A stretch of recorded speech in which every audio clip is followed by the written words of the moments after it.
Hello, everybody. Welcome to Crew Call Live, my weekly discussion with sport broadcast technicians. This week, I am very excited to be joined by a good friend of mine. We've worked with each other for a long time. Our paths have crossed paths well along the way, so we're going to go through a lot of different history with each other. But I'm so happy for his success. He is David Burke. He is Chyron's Graphic Designer of the Year, which is a prestigious award. They would give out two times a year at both NABs, and he was the last winner at the Vegas one. So it's awesome, awesome to have him here. I'll have him unmute so he can join this conversation, and we can get this thing going. But so David and I go way, way back, and God, I'd say we probably first started working together with maybe VH1 or how did Oxygen spread? It was VH1. I'm going to say 99, Yeah, like late early. 2000. Yeah. So like in that part of your career, do you even, all right, let's start with the funny thing back in the night. What was the equipment you were working on back when you just started back then? It had to be an Infinite, which was sort of a TV typewriter that I got started. I started, a few years before that up at ESPN. And that was the industry standard. It didn't have a computer monitor or a mouse. It was basically a keyboard with a couple of color TV screens for your outputs and a black and white TV screen for your menu. And it was a lot of typing and a lot of kerning and a lot of it was a very old school type of thing, but that's what we had. Now, when you had to learn with that, how did you get your first? Let's get slow. Well, did you go to school for communication? What was your degree? Do you have a degree I in am a this? proud graduate of Montclair State's broadcasting department. My daughter is actually there now studying animation, not in the broadcasting department, but studying animation.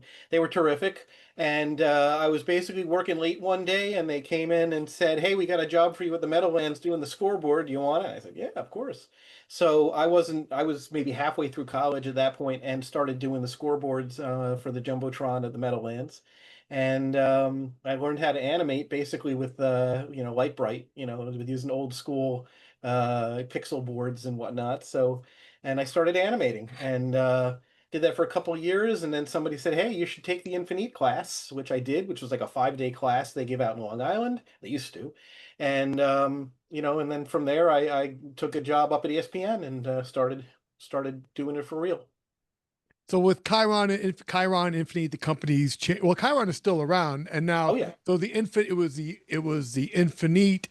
Then they've had different. Then it went to something else, but now. What is it? What's their, you want, obviously you're the designer of the year in 2025. What is the program you're working on now? The current program is called Prime. And yeah, basically after the Infinite, they had something called Lyric, which we used for 20 years, and they basically are in the process of retiring it. So now the new one is called Prime, and it's more modern. It's very similar in a lot of ways to the Viz or the Expression. It's just it's more how we do things now in 2025. Well, let's talk about the differences in how you do things because I think, well, let's go by the title. So how do you even describe what is your title? You're a graphics designer, but you work in different roles sometimes. So I have what do you many tell jobs. people? I have many jobs. The title line on my Facebook page is designer and operator of live television graphics. So I have sometimes I'm just not just I'm an operator like any of us working in the TV truck doing the game or not just sports. I do some entertainment. I used to do some news. Um, Not so much. I find news boring. So there are times when I'm the operator in the truck. Now, as an operator in the truck, we come in 6 hours before the game. We don't design a graphics package from scratch. We're given a toolkit. We're giving templates. Here's a full screen, and here's all the different options that you can do with it, and here's a lower third. So, my job, just like any operator, is to work with the toolkit that we're given and create the graphics for the game. So my other job is that I build the toolkits and I design the graphics that go into those things. Um, and But different that's levels. you now because you are the 2025 the winner designer of the year, and that's great that you do both those roles. But when you first started, your original role was what? You started as working as a graphics operator, Yeah, and then started working so as a graphics and on basically, go ahead. Sorry. I will say, but back then the big difference was like there was probably a lot more data input, right? Because you had to put in a lot of data. Now, because we're in a digital world, the you have well, you're probably working with a ton more data because it comes in all digitally now, right? So let's talk Mhm. about the difference in that workflow. Sure. So, back in the day, we'd come in and, graphics is almost always a two-person operation in the truck. We've got myself as the operator, and then I usually sit next to a graphics producer. And they're in charge of the content, and I'm in charge of putting that content on the screen, is the best way to break it down. So it used to be we'd come in and he'd come in with his media guides and his newspaper, and we'd look up the standings and we'd type the standings, and we'd go to the media guides and we'd build some career stats on things, and basically just using paper research, we would just type the things we planned on using. There's always been quick, shortcuts to pop in players' names and logos and stuff, but nothing as complicated as we do now, and nothing like interfaced live, like live information of what a player's done during the game or all that stuff. There's always been some level of, we would download season stats and you could upload those. That's been around for a long time. But the job used to be a lot of typing and kerning, and Wait, I'd come in. What does kerning mean? Kerning. I've not Okay, heard that so expression. the kerning is just a term for the space between letters. And on the Infinite, it was all over the place. So you'd type a line and the spacing would be wrong between every letter. So we would go through and very quickly sort of correct them and make the letters evenly spaced. And that was a lot of what I did. After you type something, you go back and kind of go like this a lot. I got really good with these fingers, and I'd come home, my hands would be aching, and it was a much more mechanical job. My job was to come in, and you really had to be able to type quickly and in volume.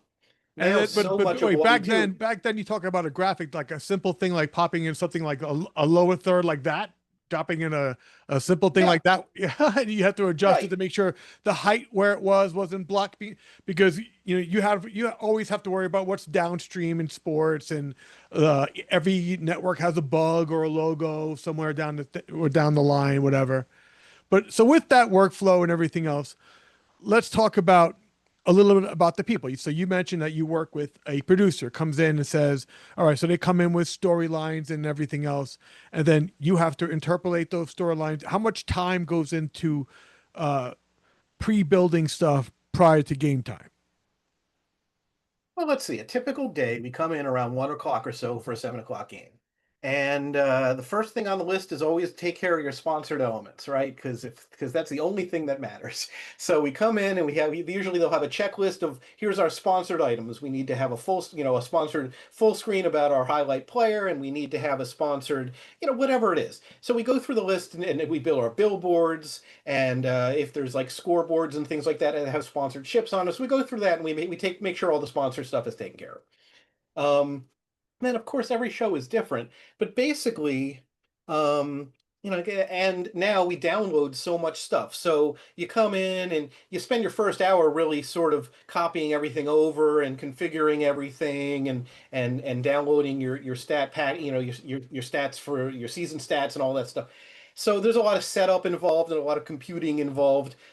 We've gotten smarter about it in the last couple of years, that nowadays a lot of these teams, they travel a laptop that already has everything loaded on it, and they just come in and they plug the laptop into the truck, and away we go, which is wonderful. Because otherwise what happens is they come in, and you're on a machine that you've never used before. Maybe it's a rental, maybe the last person was a drunk and they broke it, who knows. So you end up troubleshooting and dealing with like variables. So at least when you come in with your own laptop, you know it's going to work. So that's helped. That's a more modern. I'd say within the last 4 or 5 years, that's become a little more standard. Um, hmm. Let me talk to you a little about the terminology, because obviously that Kern was a big term back in the day with this guy here. Look at that! Look at that! Look at that! That's a young Dave right there, Yeah, huh? that was a couple of years ago. That was a couple of Yeah, years ago. those of you who got congratulations on that one. That was Thank for you. Yep, yep. That was graphics 2016, right? Yep. for MSG, right? Where was this at? That That was back. So that's, oh, I see. That's in-house someplace, right? Right? that is in-house at the Garden. That's Garden Vision. That's Terry Smith sitting next to me, and this is I sent you a bunch of stuff, like some old Mets jokes and stuff. I get to do a lot of Mets jokes, which is the best part of my job. I'm not gonna lie. So like that was something we did when Keith was sick at home with something. I made that little get well Keith thing, and I got a lot of. If you ever watch Mets games, all the silly animation stuff, that's me. Yeah, I've that's you got a a bunch of ton of different places, huh? selfies from glory shows. So one of my great gigs that I have is called Glory Kickboxing, Oh, I and see. it's not all that popular here in the States, but it's pretty popular in Europe. When we first started doing it, half the shows were here in the States, half the shows were Europe. We were much more successful in Europe.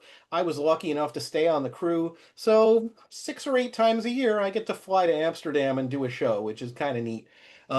Most of the crew and everybody over there is Dutch. We've got about maybe a dozen Americans that come over and do the show with a whole Dutch crew.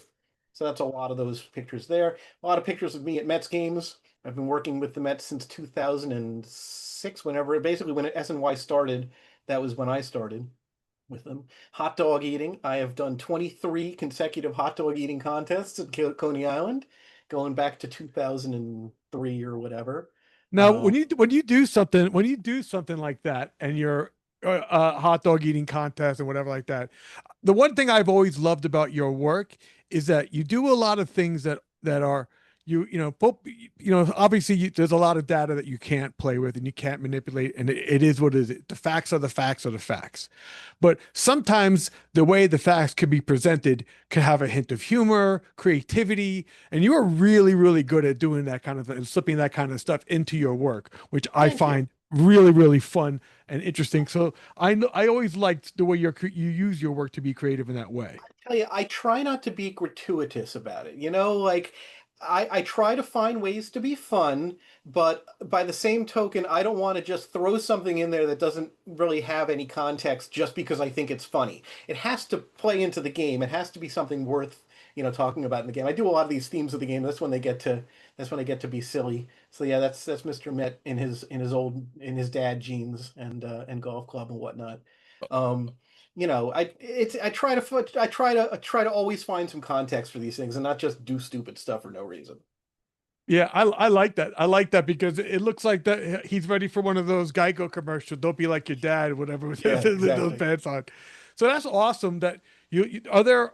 So you do a lot of baseball, right? Working with so in graphics, like you said, you work with different producers, different people, right? Sometimes on the visiting world and other stuff that you do, you work with different people all the time. You have to get used to a different workflow, and it's not always that easy. But like you are a regular on the SNY broadcast with the Mets that you say you do a lot of, which you do. So does that give you more comfort in the chair to be free about that creativity? Do you have discussions with Picker about what you Oh yeah. do? I mean, look, it's I've been doing it for 20 years with these guys. So the it used to be I used to be a little more, cautious, I suppose, about, and I try to pick my, it's I like to, I think I've earned a little bit of trust through the years. Not that I do anything that they don't, they get approval on everything. I don't get veto power.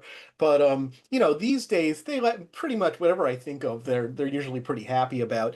It's been a road up to that point. I would occasionally do something a little bit fun, and then I just kind of got carried away as the years went on. You were talking about away feeds. I started my career for the first 10 years almost exclusively doing away feeds. It was a great place for a newcomer to get a lot of work experience because, whereas your home teams, they pick a favorite person who lives in town here to be their regular up.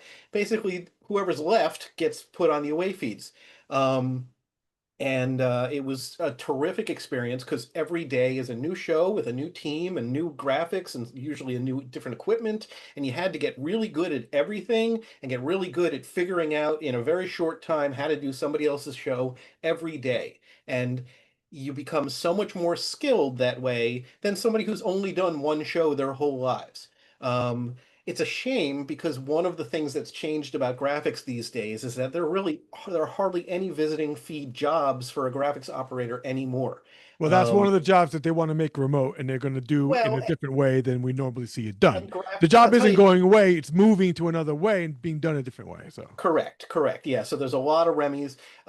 It's real easy of all the positions, graphics and tape are the ones that it's really easy to not have on site. I mean, there's a lot of other positions that are naturally, more comfortable being on site. But yeah, graphics and tape are the first ones to go. And even before Remy's, a lot of teams it's like I said, it's always been a two-person operation. Well, a lot of teams figured out that, hey, we can save money if we just teach our coordinator how to operate. And then a lot of those jobs went away because they would just send one person who's the producer and the operator. So a lot of it started drying up that way.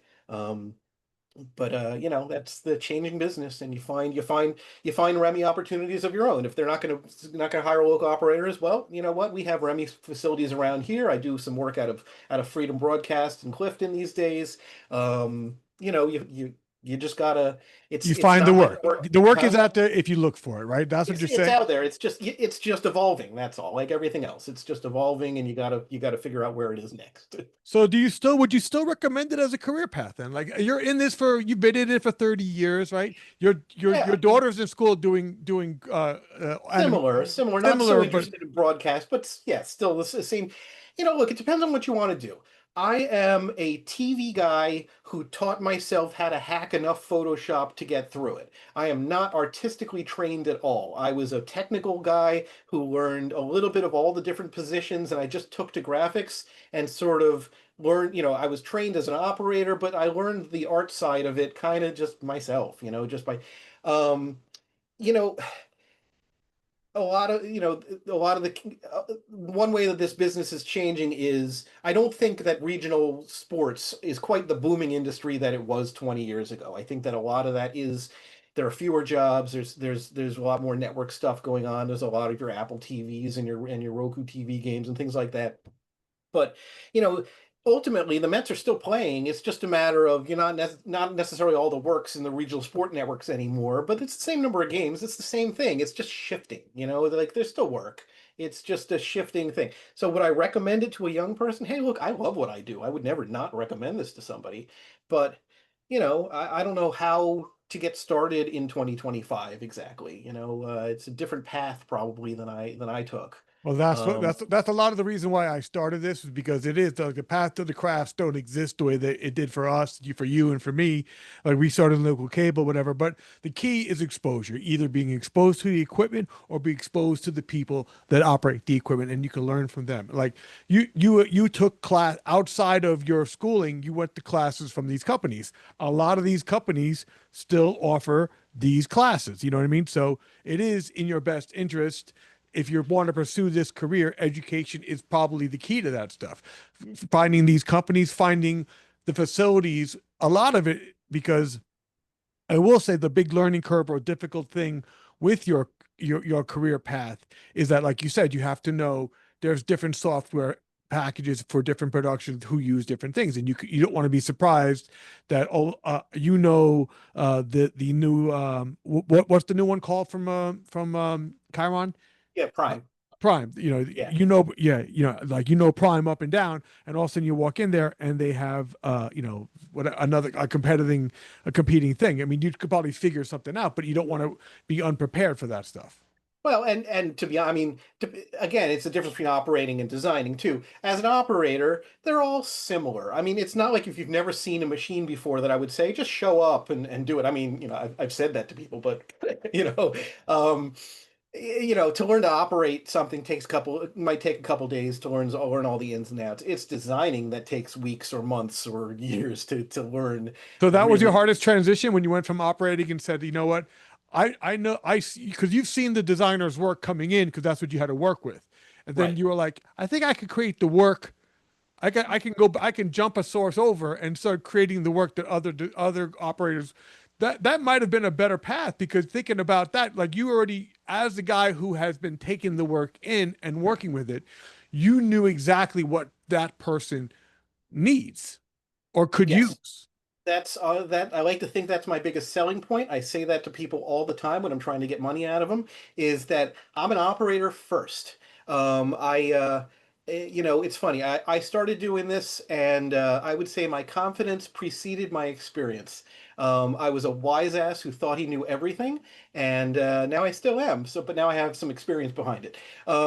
After doing all those away feeds and seeing everybody's graphics packages, I would constantly say, I could have built this better.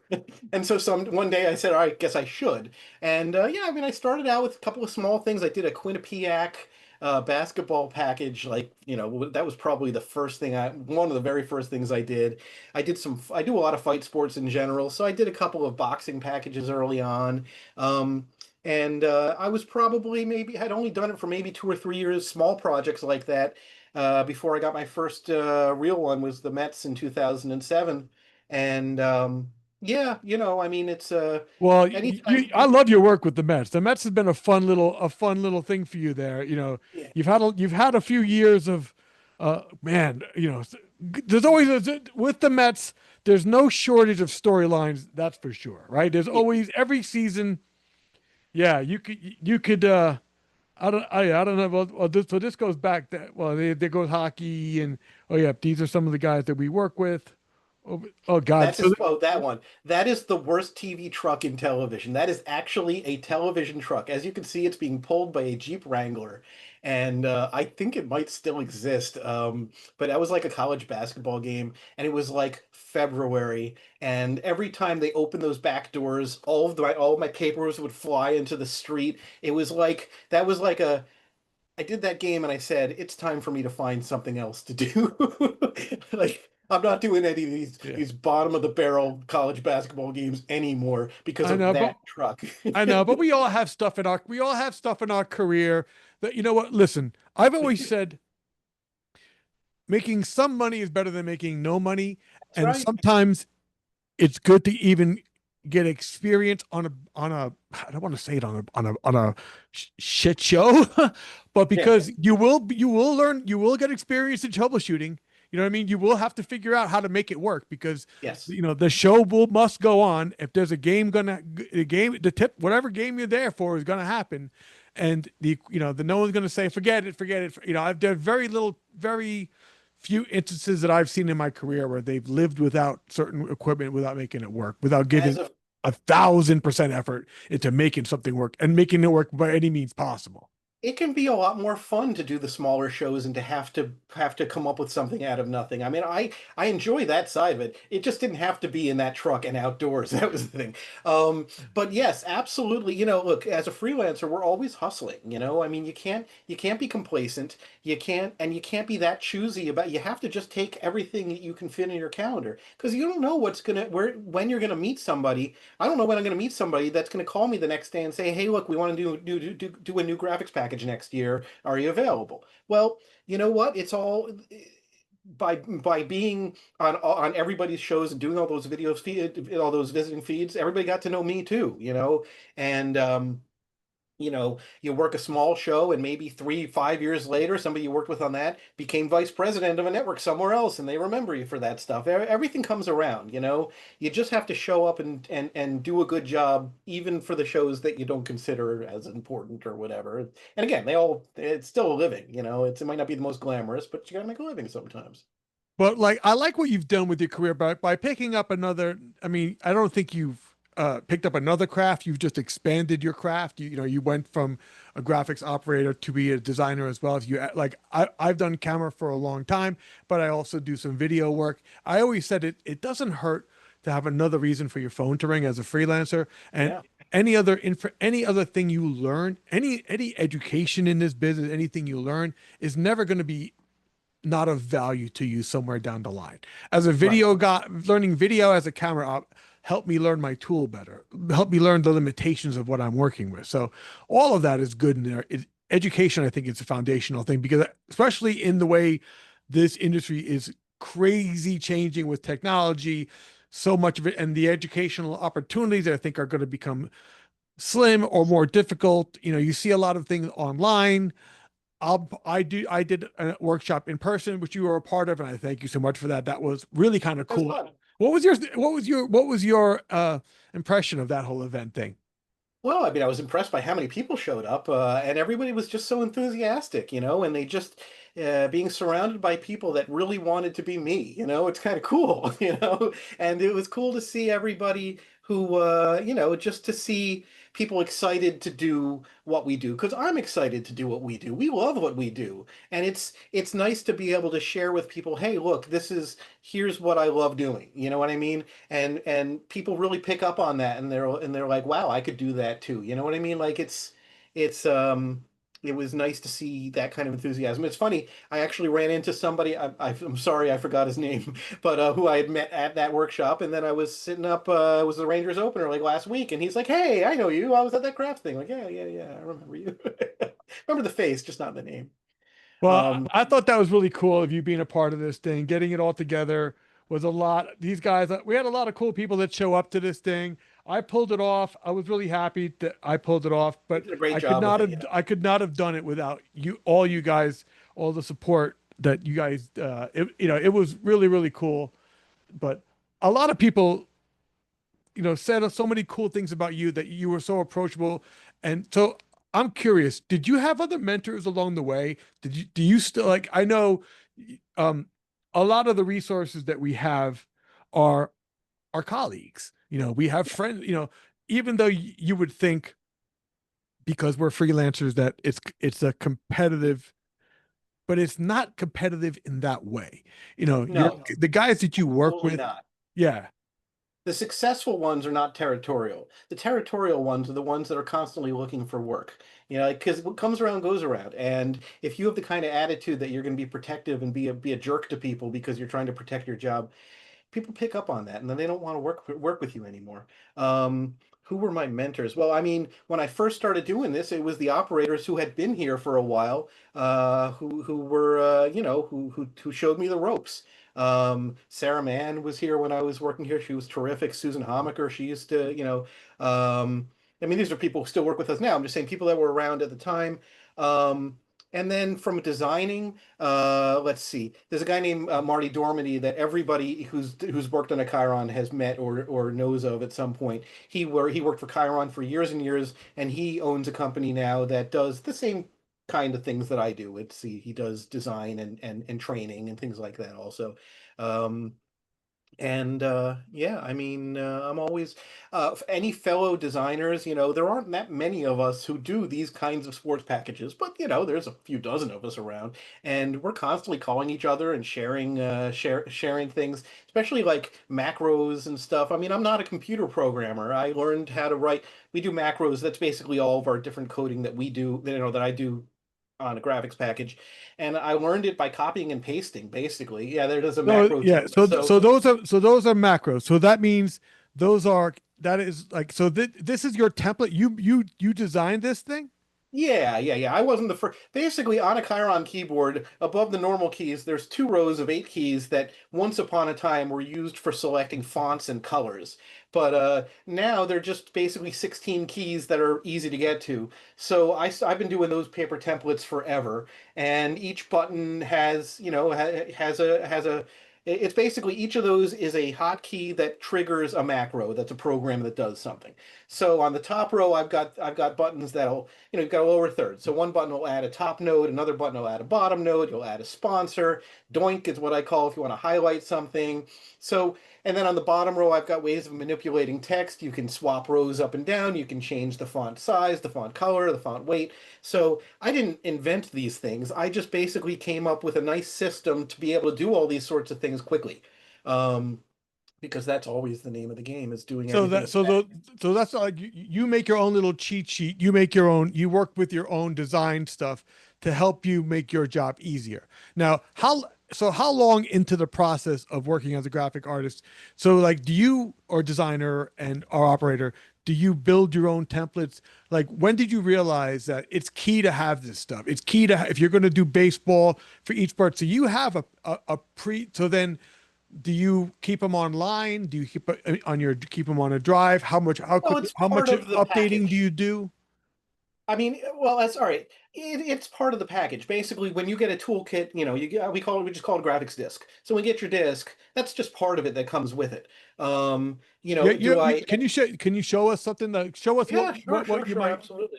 Let me share my screen here. Hold on. There we go. And sharing screen two, sure. So I got the Mets open here, and let's just say, for example, here I'm not is seeing it yet. Are a. you sharing yet? Try to Oh, share. Oh, oh, there it hold is. on. Let me try hitting the share button. There you See, go. I'm good with computers, but you wouldn't know. So here is here's a I'm in the Mets package here. Here's like the Mets title page or whatever, right? So here's just a basic lower third. I'll do a stat one. Here's a basic lower third stat shell. So I've got all these buttons here. I can hit a button, Alt 1, and that turns on a top note. And as I type, the bar gets longer. I can hit another button to turn on a bottom note. I can hit another button to add a sponsor, and I can hit So this that and was alt. The top note was alt one. If I'm looking at your cheat sheet, is that what you still use? yes.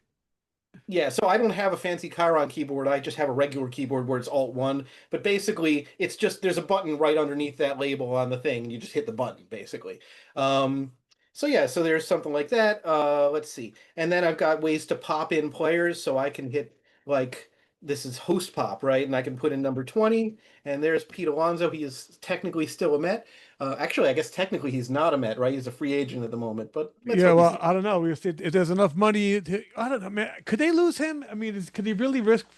Uh, I don't That's know. a whole nother conversation. Yeah, Yes, he's a free agent. He can go anywhere he wants now. yeah, I like the guy. I hope they hold on to him, but everybody's got their pros and cons. He had a really good season this year, despite most of the team not having a really good season. He was one of the bright spots this year. So, yeah, yeah. Not the ending we um, all hoped. so anyway, so yes, these are so then I could also pop in, let's say an opponent player. I don't know if there's any number 20 there. There's a Washington guy, right? Turn that off here. And then let's see.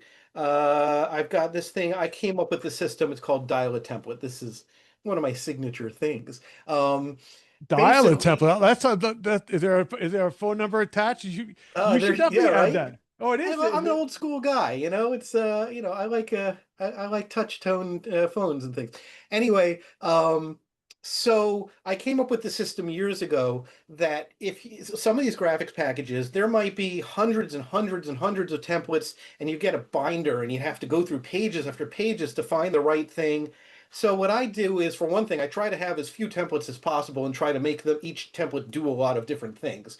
And that's the nature of, as we become more computerized through the years, you have one master template that can do everything instead of having, a two-line template and a one-line template and different pages for everything.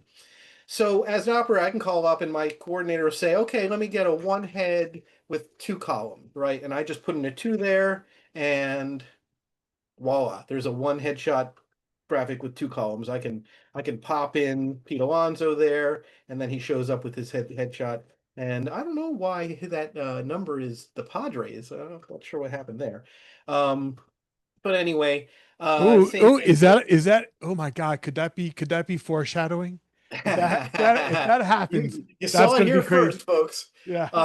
So yeah, so this very quickly allows us to basically just call up a basic template. Let's do like, yeah, well, yeah, there So we you go. There. made this. You made this, and you share this with other Yeah, operators.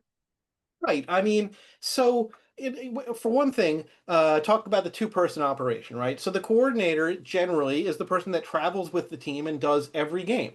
So they go from city to city working with different operators who've never seen any of this. So the coordinator has to know all this stuff and has to know what to tell them to do and all that stuff. So a lot of, where you find things, well, you just ask the person sitting next to you, and that's a lot of it. But yeah, this is a whole system that I came up with that basically allows you to quickly call up a template, and then you can pop in, let's say I want to pop in some players here. If I want to go like PHI3 and NYM20 and WSH, I don't know if there's real people in all these numbers, 21. And then I hit a button here, and there's Bryce Harper and Pete Alonso and Jorge Lopez. There you go. And then if I want to, I can make the whole page be an NL page, and then I can add a bottom note, and I could highlight the second thing here, and then I could type here career high. So you can see within a few seconds, I can build a graphic that's important, that tells the story we need to tell. And So building like full screens on. so in that bottom where the 000 is, you can put in bet you could change that to batting average, whatever stat you Yeah. want to put into there. Yeah, this would be something like a leaderboard, home run leaders or whatever. But yeah, I mean, you name it. That's what we do for a living. Is we just type. We ultimately we type real fast. So it's like he's got a 212 average and a So you is know that key? Is the key is really being quick to turn these around? So you're not you're like you said, you spent some time pre-building stuff before the show. How much stuff are you building on the fly, or how prepared do you have to be to build on the fly? That's an excellent question. We try to prepare everything we can think of ahead of time. And there's always going to be some stuff that you're going to have to call up on the fly. Especially, there's a lot of things you have to update on the fly. That's much more common. So you build something and somebody's got 23 stolen bases, and then he steals two today. Then I got to call something up and change it to a 25 and add a bottom note that says two today. So there's a lot of manipulating things. If you're good and you know the storylines going into the game, you know the stories that you're trying to tell. So you build all your fancy graphics to tell those stories, and you hope to get them in. And the producer's job is to try to touch on the things that you're prepared to support. So you don't know where the game's going to go. A lot of times, you build a bunch of extra stuff because if the game is lousy, then you've got something else to talk about. Um, and we've been talking very specifically about regional sports and being on the Mets broadcast and all that stuff. But if you're doing a college football game All right, and you're talking go about, back to your camera. If you are you going to oh, show us anything else? now Because I let's go can't. back to camera. Yeah. Yeah, go back. Yeah. Let's Sorry. lose. Even though I like seeing how you do this and everything else, but let's talk a little bit because you have the ability, but with the building for stuff like that and show how do you. This is what I'm kind of curious at. How do you obviously it takes time to do this stuff, right? And Yeah, a key thing for anybody to figure out in any business is the value of that time. So that's right. how do you, like as a It's designer, is it based on what they expect, how many times you're going to make edit? How do you know, price your work or value your work or even get the That's an value of your work? excellent question. One thing that my wife has been yelling at me about our whole lives together is that I can't just base it on how long it takes me because I do everything twice as fast as everybody else. So I shouldn't charge half as much if I can do it in half the time. Um, Basically, I have a number that's roughly about how much I try to make a day. And I look at a project and I try to figure out how many days it's going to take. So if I'm doing something like, the MSG network, package, I figure that's going to take 3 months of my life. And it really does. I mean, it's very time consuming work. If I'm doing something But like, for do example, they give you any starting point of what they're looking for or that's another very good question. It depends on the project. I do plenty where they hire a design company and they design all the elements. Here's what a lower third looks like. Here's what a full screen looks like. And then my job is to take that design and build all the different versions of that look that they have. They give me the colors and the shapes and the fonts and the objects, and then my job is to take that single headshot and make a two head and a three head and a five head and a stacked heads and come up with all the different rows and columns and basically extrapolate an entire disc from a look that somebody designed. but That's how most good of are those companies when they present you with what they present you to work with? Do you very do hit you or miss. uh, and do you have the ability to go back to them and say, "Hey, can you make any changes to this? Can you give me this in this format It's or this?" it's funny because every job's a little different. There are some where they hire a design company. There are some where the art department themselves, the people just work for the network. They'll design something, and then sometimes they'll hire me to do a design from scratch as well.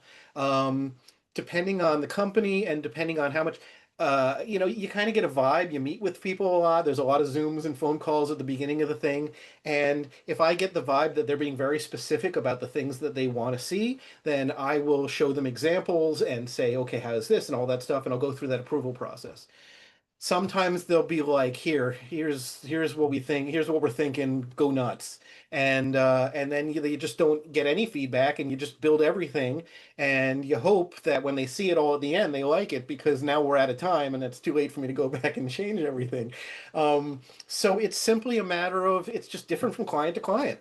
I like to think I know what I'm doing. So if I sense that they're not entirely sure, then I try to take the attitude of, look, I'm going to build you everything you need, and let me know if you hate any of it. But this, you're going to be happy with this, and generally they are because, not for nothing, I'm the expert at this, and they don't know, So, um, it's very different from one job to another. I just did the PBR disc back in May, brand new disc from scratch, had less than 2 months from, hey, do you want to build a disc to opening day. I think it was 7 weeks, which is absurd. I mean, that's a process that usually from let's think about designing a new look, 6 months to a year usually, but by the time they hire a design company and go through their approval process, no, I had no time at all.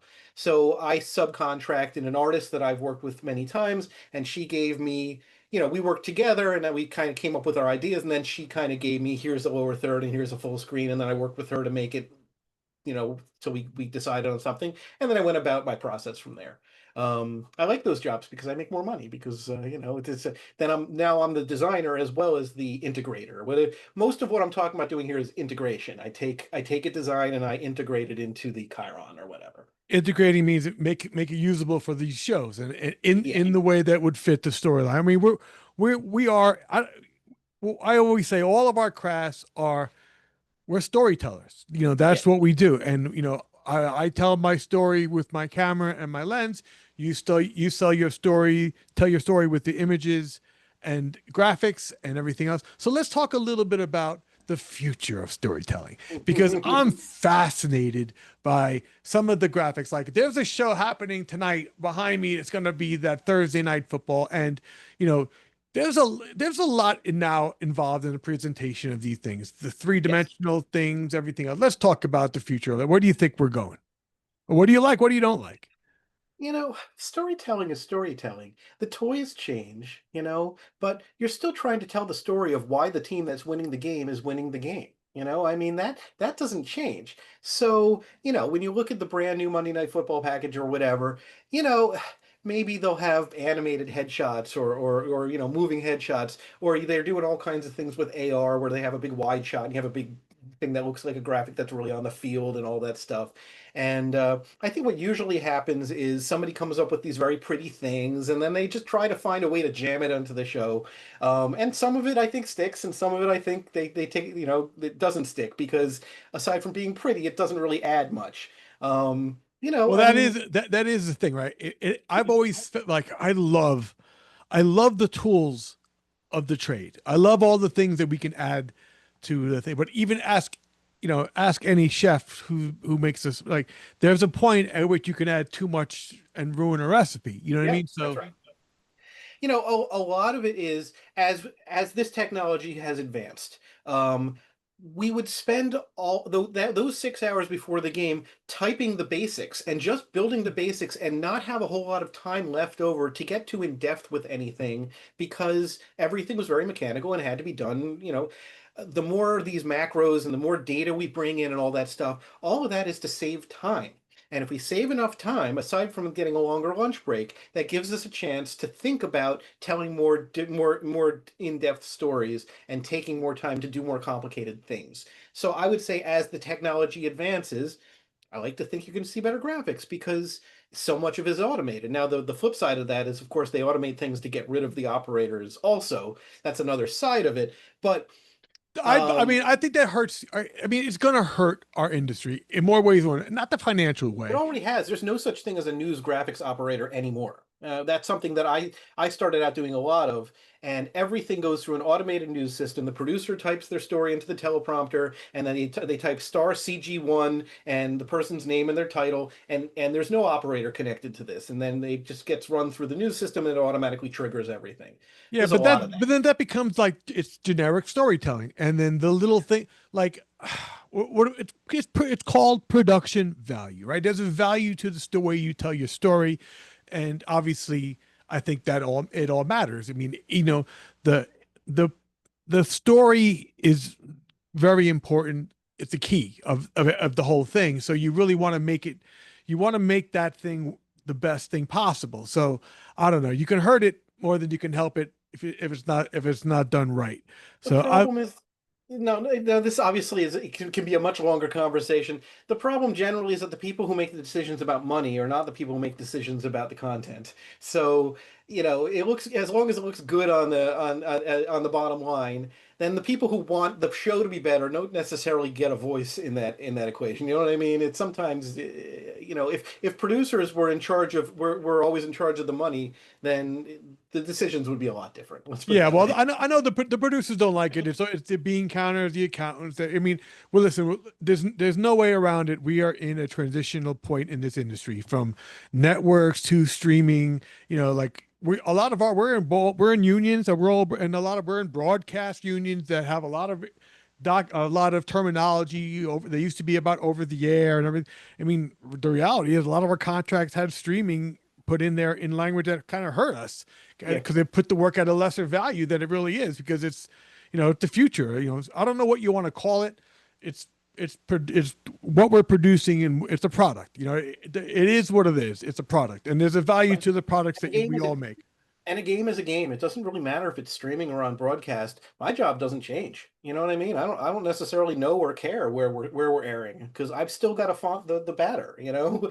It doesn't really matter where it's going to go eventually, you know? It's I like to I like to think that as production we're slightly removed from that, but only slightly. I mean, obviously that's our reality.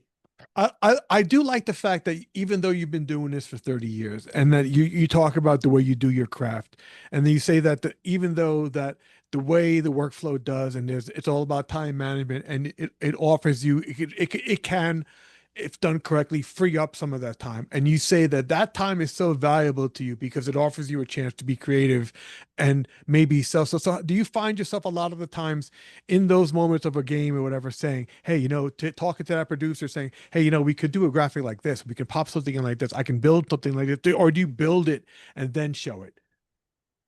Oh, um well, I mean, we do that all the time. You know what I mean? It's just we come up with ideas, and generally, look, I think some of it is also about the skill of the operator. I mean, you ask about do you have to type fast? Do you have to do that?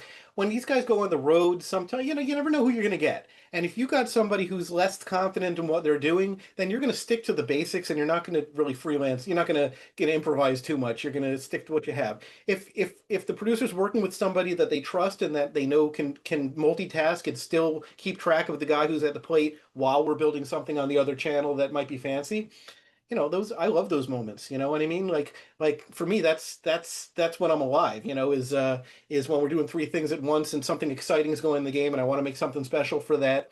And it's dangerous because those exciting moments of the game are that's the worst time to screw up. So if you're going to do something extra, make sure you don't lose track of the basic stuff.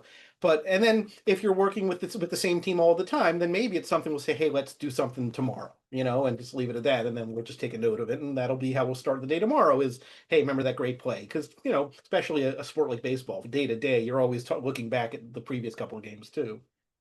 Do you have a is there a favorite sport that you like to work? Is there a favorite event? Do you look forward to a certain time of the year? I mean, we're all freelancers. You do a lot of different jobs. I do a lot of different jobs. We all carve out our year. There's times, like clients are clients, work is work, but is there something you look forward to doing or an event that you I like? miss track and field. I did a lot of track and field for years, I would and not have pegged you for liking that like that because I've always heard it's like, did you do Olympics? I never did an Olympics. Because I I just heard never that was did. like I've always heard like for years, like if you're gonna get a chance, if you're ever gonna work the Olympics, you don't want to do track and fields because there's always something going on. Either there's Yes, a guy running, somebody throwing something, so you have to you could be if you're a handle on one of those events, you're working. You're gonna get your steps that's in. why I love it. You know what I mean? Like I love what I do, so the I love the challenge of it. Especially like when I first started doing track and field, it was a smaller package. We didn't even have an interface. So I came up with macros and things, but basically they crossed the finish line and my fingers were flying trying to get the top five finishers and their times and all that stuff in. And then as soon as that race is over, now we're going to cut to a field event and here's three things from the field going on. And then there's a distance race. Okay, good. Now we have 3 minutes to build the next thing that we need. And you're just bathed in sweat by the end of it because it's one thing on top of another on top of another. I love that shit. I mean, that's why I do this. Um, and again, everything's gotten more interfaced and but still track and field is always very quick. There's always a lot going on, and I thrive in those kinds of things. That's what gets me going. All right, but before I get to the some questions, hopefully some people on will will want to ask some questions. But I don't want to end this on a bad thing. But I do want to say, because we talked about your success and you've had a lot of it in your career. But I spoke last week to Paul Harbath. He's the TD for the Fox World Series, and he said that when he first started, he did a lot of shows where he messed up some shows and he made a lot of mistakes. And I said, well, the path to success sometimes leads through a lot of failure. It's learning from those mistakes. So I don't want to talk about mistakes, but were there some that you remember? Were there learning moments, teaching moments, any of those that you can kind of remember? I did a basketball game very early in my career, and the producer was a screamer, and we are getting off the air. And so, all right, on every scoreboard everywhere, it's the away team and then the home team. But in-house, they tend to put the home team before the away team. Now, after 30 years of experience, I just know this now, but I was young and I was new. So we're getting off the air. My coordinator was busy trying to do something, I don't know. So I look up and I had the score backwards, right? So I had 38 to 25 instead of 25 to 30, whatever it was. And we get off the air and the producer says, "He didn't win the fucking game." And he gets up and he throws his headset at the monitor wall and he storms out, he slams the door and he kicks over a garbage can outside. And I'm brand new at this, and I'm tears are streaming down my eyes, just absolutely miserable about it. And somebody actually pulled him aside and said that was totally uncalled for. You really didn't have Well, to do that. back in the day, listen, we've all been the business has changed for the good, with the technology and everything. But there is like that. It's a teaching moment for you. Was a teaching moment for you, but he maybe overreacted a little bit on that. I mean, you have to Well, like, it was a teaching moment because I learned that sometimes producers are like that. You know what I mean? Like it wasn't just do a better job. It was about, look, this is the environment. This is the career path that we chose. Like you said, it was more common back in our early days. Now there's a lot more HR these days, so people there aren't quite as yeah. many. But I mean, I guess you did have to have thick skin. I feel like I still do have thick skin because I'm not doing this to really. I'm not doing it at the end of the day to really please anybody. I'm doing it to please myself, because I've always Right. realized like everybody's worst critic is the guy in the mirror, the person you look at. So when I don't do well Absolutely. or I'm not doing well, I know it's my own fault. I'm not looking. I don't need anybody else to point a finger at me to blame. I'm well capable of blaming myself for my own I failures, make but mistakes. I don't mind pointing that out to myself when I've made a mistake or I've made a mental error or I've done something like that, because I will remember how shitty I feel, Yeah. and that is how keeps me from making those mistakes again. Like that's the motivation I feel sometimes. I always say I just try to keep my average up. I make mistakes. It happens. It happens all the time. Hopefully nothing too major, but and as long as it doesn't happen too often, then generally speaking, I mean, I haven't lost any work over any mistakes or anything like that. So I've gotten pretty good at kind of just moving on. I mean, I don't. I'm not. It's not that I don't care. It's just I can't take it back. And so I say, look, my average is pretty good. Moving on. That's all you can do. What else can you do? Well, let me see if anybody wants to ask a question. Have them raise their hand. But so let's talk about if young people were going to start to look for stuff. What is the soft? Do you recommend trying to learn the Ross expression or the Chyron prime or It's something? it's the classic catch-22, to use a term that no kid under 40 will understand. You need some practice to get good at it, but to get that first job, but you can't get the first job without some practice and some, like at some point you just got to jump in and do it. Do There's you have to a do research? Like if you say you're somewhere in not in a major city, do you look at maybe the colleges or universities that have major sports programs that do broadcasts out of there and see what when they do Yeah. have a truck come That's a in, great place to learn. ESPN took over all those college productions, which cost us a little bit of work, but every college, not every, but so many colleges now have control rooms that, Ross control rooms with expressions and an ESPN graphics package. And it's a great place to start. Also if you can get in a big place like an ESPN or an MLB network or something like that that has a lot of operators that are working all the time, that's a good place because generally they'll let you shadow some people and there's people who know what they're doing. The truck can be a scary place because you're the only graphics operator in there. So if you don't know what you're doing, you don't necessarily have anybody to ask. So it helps to start off with a big company that has a lot of that has a lot of people doing it all at once because then you've always got some help. I think that's probably useful. Well, we had a question that says, "So how to get out of that catch 22 now?" Well, that's the rub, isn't it? You just gotta find an opportunity to play. If you can find somebody that will let you stand behind them, sit behind them during a game, great. And if they'll let you play around with the machine when they go to lunch or something, that's even better. I don't know how you find an opportunity like that, but basically, if you can find somebody, you kind of have to find somebody that will give you that chance to, even just a shadow. You can't just knock on the door of any truck somewhere and say, "Hey, can I watch you guys?" I guess start with networking and meeting people like Yeah, me. I And if somebody said to me, "Hey, I'm going to be in Queens. Can you get me a credential to watch you?" And I'll give it a try. It's really, I'd say, networking and try to find people that'll give you a chance to practice and to play. I just Yeah, that's what I think. It's exposure. Like I said, it's either exposure to the environment and the equipment, or it's exposure to the people. If you can get both, it's even better. But I mean, that's really the key to getting into this industry now. And then contacting the equipment. Like next week, I think in New York is at NAB New York, a great event to go see and see some of the see the equipment that's being used. I think also, contacting the when you see work being done in your area and you see who's coming in, listen, sometimes you got to do your own research and you got to be 2025. I don't think I got to tell young kids how to use the computers and everything right. else, but you got to be smart. Every show puts out credits, right? Every show puts out credits for the shows that what they're doing. So you see the names of the people doing the jobs that are being done, and you can Yeah. find out people's email addresses. Everybody's on LinkedIn, and every company puts out a corporate email. So if you figure out what the email address is, and it's usually first name dot last name, and you can figure out somebody's email address, or you can connect to them on Be LinkedIn. I'm just saying, resourceful, you're right. You Yeah. can, if you're persistent enough, you can make contact with somebody who can help you along the way, along, because everybody's had a first day in this business. Everybody's had a first day on the job. So I think you'll find more people out there who would be more willing to help you.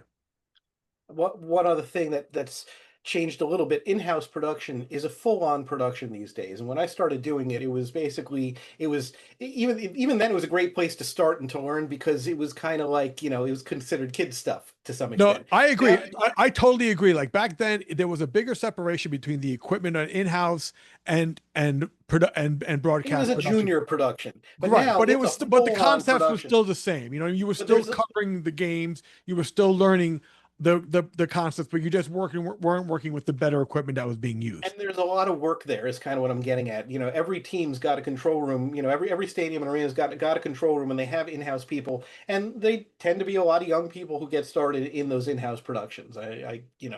Yeah, I was surprised too. Like UBS Arena, a ton of people needs for their work doing different things. It's exposure. It's offering. You find out some colleges in your area that do these jobs. Figure out who they are. Email them. Become a runner.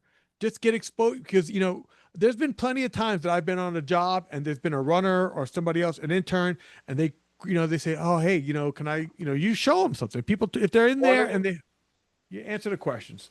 one of the pictures you showed when you were going through was from VH1 about 10 years ago. He was a guy who was an intern with the Mets, and literally his job was to get us drinks and food and stuff. And then I went, I was working at VH1 and I needed an assistant to basically be my font coordinator for this little entertainment show we did. Let's see, keep going. And I basically hired him to be my font coordinator, and he was fresh out of college, has just interned, and he wound up, moving up a little bit through VH1, and then he got a job. He hung out with the TD, and in his spare time, he with that guy. So the guy sitting next to me, a guy named Mike Delavan, is a TD, works at you know what? I haven't talked to him in a while. I'm not sure where he's at these days, but he's been around. He took a job from there. He became the staff TD at SNY doing their studio shows, and he did that for a couple of years. And then he went on to direct, and now he's a director. And basically, he was not just he was an intern who started out just following us around and just being having a good attitude, and that was really his only qualification, and that's why I called him, because he had a good attitude, he was a bright guy, and I needed somebody that I can get along with, and now he's got a thriving career.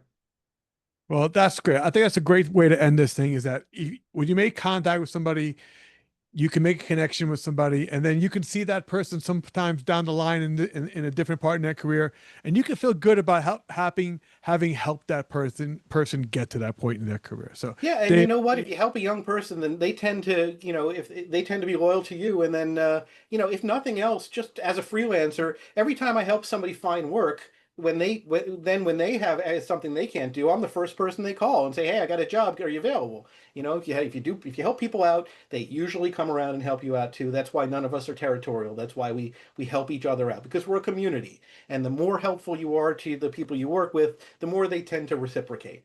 well, thank you for being part of the broadcast community, and I appreciate your time tonight. And I think you've been really helpful and great. And I hope people that watch this will be inspired to take a path down this craft of graphics and maybe become a designer and have a career in this. And I hope your daughter, whatever she decides to do with her career in animation and design, she finds fulfillment in it, because that's what all you're looking for is fulfillment in your Yeah. career and work. Because you know you you can if when once you start really enjoying what you do, and you can tell, I could definitely tell from this conversation you still enjoy what you do. I So love what I do.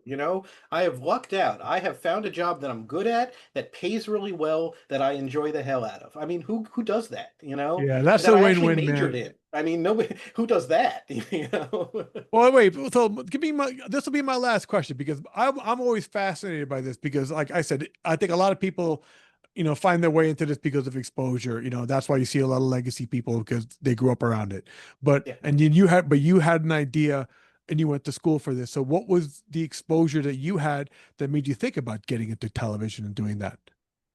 I go way back. My high school had like a split time program. There, junior and senior year, I went to Wait, you Freehold went to a Township High high School. school back then that had a media program?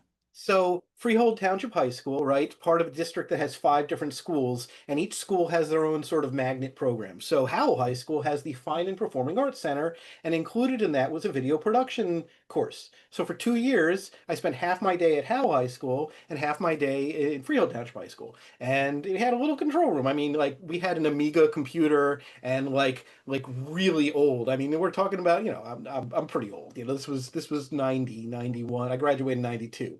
So, and believe me, it was not new equipment at the time. So yeah, I started when I was 16 doing, oh, and also I used to work at Great Adventure in the shows department, and I used to mix the sound console and hang the lights and do a lot of theatrical, design and that kind of stuff. So I was a drama club tech kind of guy. And that's really what got me interested in doing this was, starting out doing all that kind of performing stuff and everything. You see, that's what I'm talking about. That is the common denominator, man. Somewhere along the line, it's the exposure. So I hope that somebody is either exposed to this environment, exposed to you, or exposed to me. Well, but I don't want to expose myself to anybody. Yeah, I was But gonna say. but all right, man. Thanks so much, Dave. I appreciate it, man. You Always a you are pleasure, Hardy. yeah, you are designer of the Chyron Designer of the Year, but you're really really just a great guy for doing this, man. Thanks again. Pleasure. Thanks a lot. See you, bud. Bye bye.